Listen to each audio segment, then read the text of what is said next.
वो यार क्यों रो रहे, कौन मार रहे तुम्हारा को? वही कौन मार रहे कोचा तुम्हारा को? वही तुम्हारा बीवी मार रहे।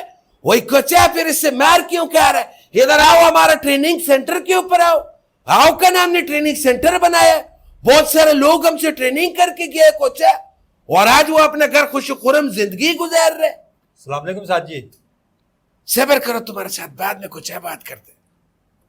वालेकुम सलाम, क्या हाल है कोचा? हाल तो सर जी बड़े मंदे आ, मैं तो बड़ा परेशान हाँ। वही जिसका हाल बुरा है और जो परेशान है वही तो इधर आता है हमारे पास। बोलो क्या परेशानी? सर जी मेरी बुढ़ी हर गल ते रोन लग पैंदी आ ते ओदे आंसू वेख के मैं अपनी गलती मान लेना पावा, मेरा कसूर होवे ना होवे। वही यार, वो आंसू नहीं होते हैं, वो जज्बाती बम होते हैं। वो तुम्हारा ऊपर बम चलाते, तुम्हारा सर में लगते और तुम्हारा को पता ही नहीं लगता कि किसकी गलती है। ते जे मैं उन्हें पूछा की होया ते कहती कुछ नहीं, तो उच्ची उच्ची रोन लग पेगी। वो यार, तुम्हारा को जज्बात का मुकाबला जज्बात के साथ करना पड़ेगा, लेकिन प्लानिंग के साथ। सर जी ये ट्रेनिंग सेंटर जेड़ा हैगा वा, इत्थों ट्रेनिंग लैके कोई फायदा भी किसी ने चक्या, कोई कामयाब भी होया इस ट्रेनिंग सेंटर तो? वही तुम कामयाबी का बात करते, और जो रेलवे रोड के ऊपर शफीक रहते उसको तुम जानते? रेलवे रोड ते तो मेरा घर है सर जी, और शफीक को मैं बड़ी चंगी तरह जानना, मेरा गवांढी आओ। वही कुछ है, उसकी जिंदगी कितना खुशहाल है।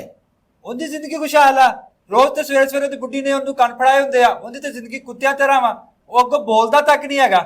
वही कुछ है, तो वो इसीलिए नहीं बोलते कि उसको हमने ट्रेनिंग दी है। ताड़ी ट्रेनिंग तो बाद कुत्ते वाली जिंदगी गुजार रहा। मैं तो ये नहीं समझ आ रहा तुसी बंदियां नाल हो कि बुढ़ियां नाल हो। ट्रेनिंग तुसी बंदियां नु देंदे पे हो तो फायदा हुंदा बुढ़ियां नु होंदया। वही तुम्हारा बीवी अगर रोते रोते खुद को आईने में देखे तो समझ लो कोचा के वो ड्रामा कर रहा है। बीवी के आंसू देख के कभी भी पिघलना नहीं है कोचा, फौरन स्पंज बन जाओ और आंसू को पी जाओ। स्पंज तो मैं है वा साजी, पर आंसू पीने वाला नहीं, निचोड़न वाला। रोज मैनू निचोड़ दिया स्पंज की तरह। वो यार, फिर तुम भी अपना आंखें गीली करना सीखो जैसा प्याज काटते हैं। और एक बात याद रखो, जब तुम्हारा बीवी तुम्हारा को कहे कि हमारा को कुछ नहीं चाहिए, फौरन को चाहे पीछे हटो और भाग जाओ, वो तुम्हारा को जाल में फंसा रहा है। सर जी मैं एक बार उन्हें को टीवी का रिमोट मंगया, उच्ची उच्ची रोन लग पी, तो नाले कहती मेरा तो दिल तोड़ता। वही कुछ है, ये कैसा बीवी है तुम्हारा? सर जी यही तो मैनू समझ नहीं आ रही। वही तुम्हारा बीवी जब तुम्हारा को बोले कि तुम बदल गए हो तो फौरन मान जाओ और कहो कि हाँ मैं बदल गया है, क्योंकि तुम हमारा से बेहतर हो गया है। सर जी ये तो बड़ी खतरनाक तारीफ है। वही ये तारीफ नहीं है, ये जिंदा रहने की तकनीक है कोचा। सर जी एक बार मैंने कहा तू बड़ी खास आ, तो नाले डंडा चक्या तो मैंने कहती मैंने किंदे नाल मुकाबला करवा रहा वा, मैं किंदे मुकाबले च खास आ। वो यार, फिर तुम कभी कभार फौरन बगैर सोचे समझे उसको आई लव यू बोल दिए करो।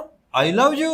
सर जी एक बार मैंने बोलिया आई लव यू, नाल ही डंडा चक्या तो मैंने थल्ले बिठा के कहती की गलती की जरा आई लव यू बोल रहे हैं और केड़ी चीज की मैंने सफाई दे रहा। वो यार, तुम खुश काकों से उसको आई लव यू बोलते होएगा, आंखें गीली करे कोचे, फिर आई लव यू बोलो, वो फौरन पिघल जाएगा। सर जी एक बार मैंने पूछा कुछ चाहिए, कहती मैंने कुछ नहीं चाहिए। मैं चुप करके सोफे ते बैठ गया तो उच्ची उच्ची रोन लग पई। वही बेवकूफ जाहिल आदमी, जब औरत बोलते है कि कुछ नहीं चाहिए, इसका मतलब होता है कि उसको फौरन सब कुछ चाहिए कोचा। सर जी होन ते जे मैं उन कुछ पूछा तद भी रोंदी आ, जे ना पूछा फिर ते रोंदी आ ना। वही यार, यही तो जज्बाती बारूदी सुरंग होते हैं। कुछ पूछो तो भी धमाका, कुछ नहीं पूछो तो भी धमाका। सर जी जो भी साडी लड़ाई हुंदी आ वो 5 साल पुरानी गल्ला छेड़ के बह जाती है। वही औरतों का माजी तो उनका हथियार होते हैं और उनका मिसाइल होते हैं, और तुम्हारा को इस हथियार और मिसाइल से बचने के लिए शील्ड बनाना पड़ेगा, और कुछ है तुम्हारा को इसके लिए प्रैक्टिस भी करना पड़ेगा। तुम रोज 1 घंटे के लिए शीशे का आगे खड़ा होएगा और तुम रोने का प्रैक्टिस करेगा बस। सर जी एक दिन मैं रोना चाहा, पर मेरी बुढ़ी ने नाले ही मैंने फाड़ लिया, तो नाले ही कहती ड्रामा बंद कर दे। वही यार, तो उसको तो पता है कि ड्रामा होते हैं ऐसे। और अगर तुम भी अपने बीवी के आंसू देख के फौरन पानी पानी हो जाते हैं और इमोशनल ब्लैकमेल हो रहा है, तो फौरन हमारा जज्बाती दिफाई एकेडमी में दाखिला लो कोचा और आंसू बहाने का माहिर बनो। और अगर हमारा चैनल को लाइक और सब्सक्राइब और शेयर करेगा तो तुम ट्रेनिंग हमारा वीडियो से ही हासिल कर सकते हैं, नहीं तो कोचा तुम्हारा को ट्रेनिंग लेने के लिए इधर आना पड़ेगा।